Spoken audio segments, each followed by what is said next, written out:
So in this video I want to talk about the 4 types of introverts, and if you are an introvert yourself, it is sometimes very useful to understand what type of introvert you are, because this will really help you when it comes to your social life, when it comes to your dating life, and even your professional life. And thus, if you are excited, please leave a thumbs up for the YouTube algorithm and consider to subscribe for more videos. Anyways, with that said, let's get started. Number 1, social introvert. So if you are a social introvert, you prefer your alone time. And this doesn't mean that you don't want to talk to other individuals. You don't want to go to family gatherings or any sort of events. It just simply means that you prefer your alone time, doing stuff on your own, rather than joining events with a lot of other individuals. And sometimes people confuse a social introvert with someone that has social anxiety. But the difference is that social introvert actually chooses to be alone and wants to have that alone time because they prefer that. While when it comes to someone that has social anxiety, it doesn't always necessarily mean that they want to be alone. It's just that a lot of people or new social environments can really scare them and can make them feel anxious. So the common traits and habits of a social introvert are: they prefer tiny intimate gatherings, will happily go on a solo date or vacation, require alone time to recharge, especially in a relationship, and they will accept social invitations with no intention to show up. Number 2, thinking introvert. So when it comes to a thinking introvert, this is something that's quite cognitive by nature. They're quite an intellectual individual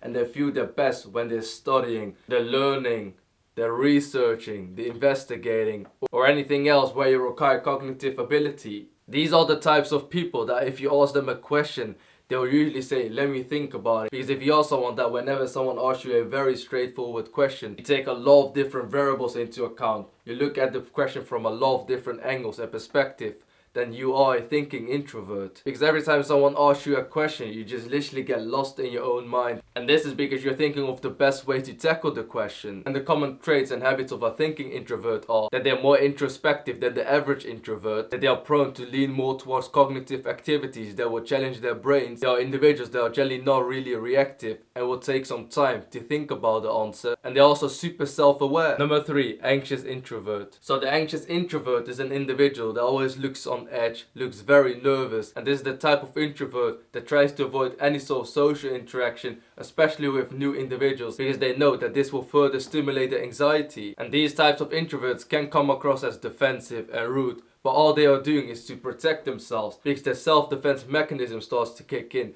once they feel more anxiety, and thus they simply start to shelter themselves. And the common traits and habits when it comes to these introverts are: they typically appear at least mildly nervous at interaction, may appear highly avoidant or rude, they will avoid social interactions at all costs. Number 4, restrained introvert. So the restrained introvert is an introvert that tends to keep the guard high up before initially meeting someone, and once they start to meet someone, they'll start to open up a little bit. These type of introverts tend to come across as thoughtful and grounded. And the reason the restrained type of introvert is this way is because simply they know their value, they know what they can offer, and at the same time they are very reserved because they understand that they have a limited amount of energy, and thus they don't want to give it to individuals they don't feel like deserve it. The common traits and habits of these introverts are: they move at a slower pace in pretty much everything, they tend to enjoy predictable activities, and these type of introverts tend to be often unemotional. So those are the 4 types of introverts, and if you're someone that considers themselves as an introvert, definitely let me know what profile matches the closest to you, or if you feel like that you have some traits and habits of one type of profile, also let me know in the comment section down below. Anyways, thank you so much for watching. I genuinely appreciate your time and hope to see you on my next video. Bye bye.